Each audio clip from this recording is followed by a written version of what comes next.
Ça ne bouge pas, ça empire.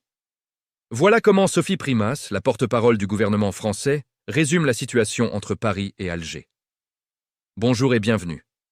On va se pencher aujourd'hui sur cette crise diplomatique France-Algérie qui dure depuis presque 10 mois et elle vient de monter d'un cran.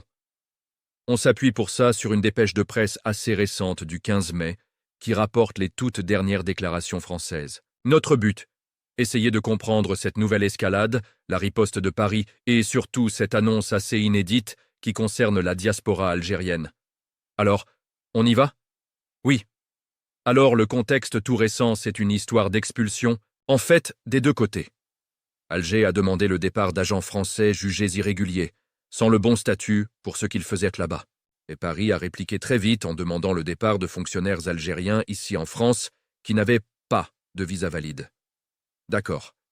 Une réponse qualifiée d'immédiate, ferme et proportionnée par Jean-Noël Barrot, le ministre des Affaires étrangères. Ça, c'est le langage diplomatique, on va dire. Mais c'est surtout ce qu'a dit la porte-parole du gouvernement, Sophie Primas, qui interpelle. Elle a donc confirmé que ça s'aggrave, ça bouge dans le mauvais sens, ces mots. Mais elle a surtout ajouté que Paris prépare, je cite, d'autres dispositions plus importantes, en particulier sur une partie de la diaspora algérienne. Là, parler de la diaspora à ce niveau, c'est nouveau, non? Ah oui, c'est tout à fait nouveau dans cette crise. C'est même un vrai changement de ton. Jusqu'à maintenant, quand on parlait de riposte graduée, c'est le terme qu'utilisait par exemple Bruno Retailleau, le ministre de l'Intérieur, on pensait surtout à des choses très diplomatiques. Concrètes, mais diplomatiques. Par exemple, remettre en cause l'accord de 2013, celui qui supprimait les visas pour les passeports diplomatiques pour faciliter les voyages officiels. Ça, c'était évoqué comme une prochaine étape. D'accord. Mais là, mentionner explicitement une partie de la diaspora et venant de la porte-parole du gouvernement, c'est une première. Ça laisse penser qu'on envisage de sortir du strict cadre diplomatique. Mais alors, pourquoi viser la diaspora? C'est quoi l'idée derrière, à votre avis?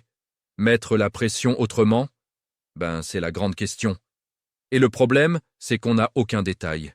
Ces dispositions plus importantes, on ne sait absolument pas ce que ça pourrait être. Et ce flou, forcément, ça inquiète. Exactement.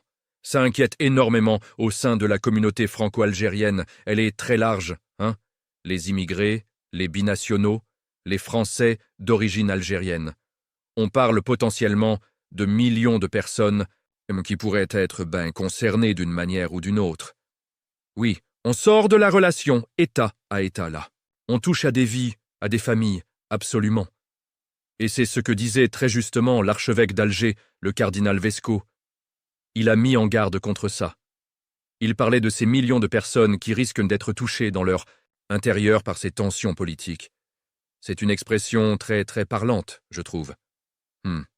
Touchées dans leur intérieur. Oui, ça souligne bien la dimension humaine, au-delà de la diplomatie. Tout à fait. Donc, pour résumer un peu, on peut dire que cette crise franco-algérienne, elle entre vraiment dans une phase plus inquiétante, peut-être. Plus critique. Parce que les menaces françaises ne visent plus seulement les relations officielles, mais pourraient toucher directement des personnes, des membres de la diaspora algérienne qui vivent ici en France. C'est une perspective assez préoccupante? Effectivement. Oui, ça change un peu la nature de la crise, en fait. Et donc, on reste avec cette question en suspens. Ces fameuses dispositions, qu'est-ce que ça pourrait être concrètement? Et surtout, quelles seraient les conséquences?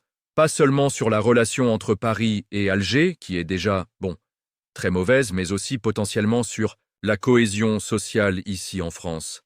C'est une question qui reste ouverte, faute de précision pour l'instant. Effectivement, on manque d'informations pour aller plus loin dans l'analyse à ce stade. Il faudra suivre ça de très près.